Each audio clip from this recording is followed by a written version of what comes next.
Hello class, my name is Cecilia and I will be your instructor for this short presentation on SWOT analysis for emergency services. Today I will be discussing what a SWOT analysis is and how we can use it in emergency services.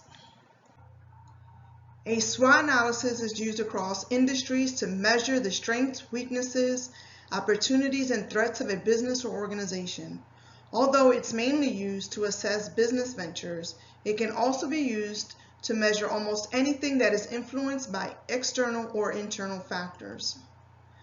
In emergency services, a SWOT is a simple analysis that can be used by any member, officer, or company to assess organizational changes to administrative, policy, field operations, or training. Completing a SWOT analysis should help you with things like understanding your organizational advantages and disadvantages to providing best practices in fire and EMS services, finding things to improve about your organization, and understanding why some aspects of your organization is struggling. What does SWOT stand for? Let's check out the acronym.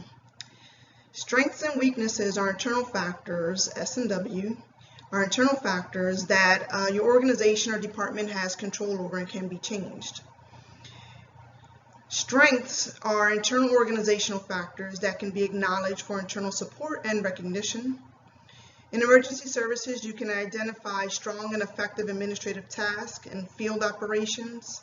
Some examples of your organizational strengths could be efficiency, policy, communication, and fire EMS response. Weaknesses in your organization or department can be used to identify administrative or field operation challenges.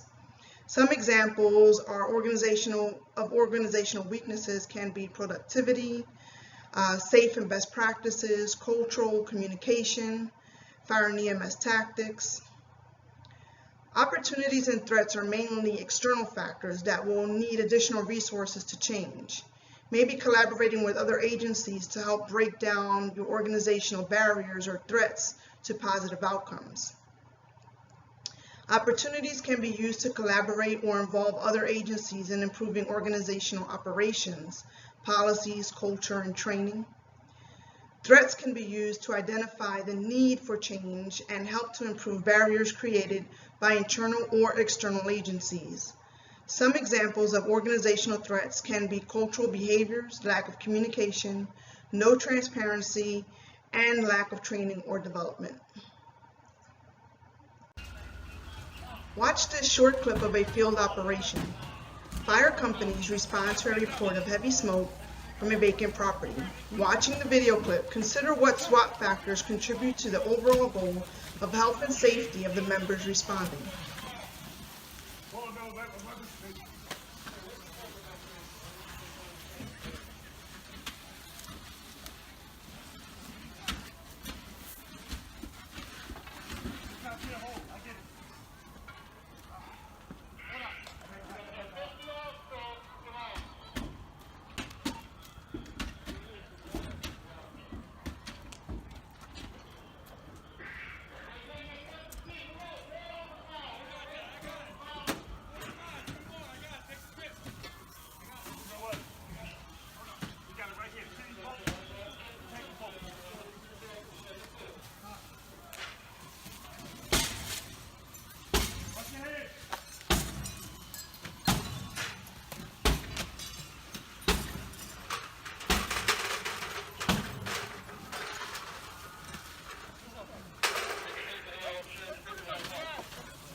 There's a simultaneous fire over here. Look at this.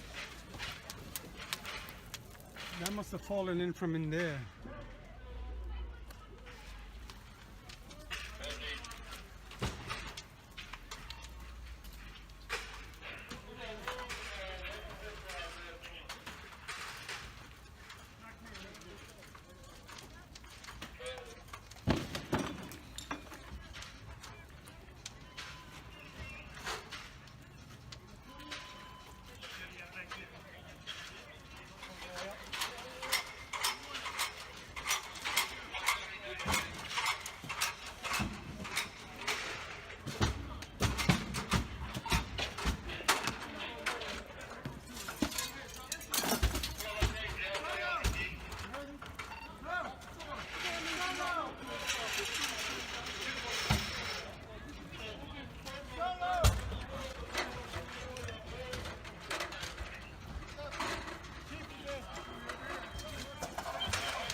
watching the video, let's talk about some observations.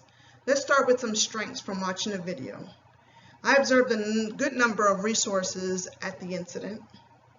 Members have a good initiative to respond to the incident. For weaknesses, I observed situational awareness from the officers and firefighters in regards to safety and their surroundings. Not taking safety precautions with laddering the building. For opportunities, I think there's a need for stakeholder partnerships in the community of the vacant building to help maximize community ownership and minimize neighborhood destruction. There's also an opportunity for cultural change in behavior and attitude towards safety precautions regarding PPE and laddering of the building. For threats, I think there are internal and external factors. Internal factors are the cultural attitudes towards safety precautions from the top down. External factors are the lack of community ownership and property oversight of trespassers in the vacant dwelling. All of the factors identified in the SWOT for the Broad Street incident can be translated into an action plan for the organization or department. Remember, the overall goal is the health and safety of the members. Developing organizational objectives and actions will help to improve or change the current culture. Keep in mind that when you identify the issue, you can then begin to develop a structure for solving the problem.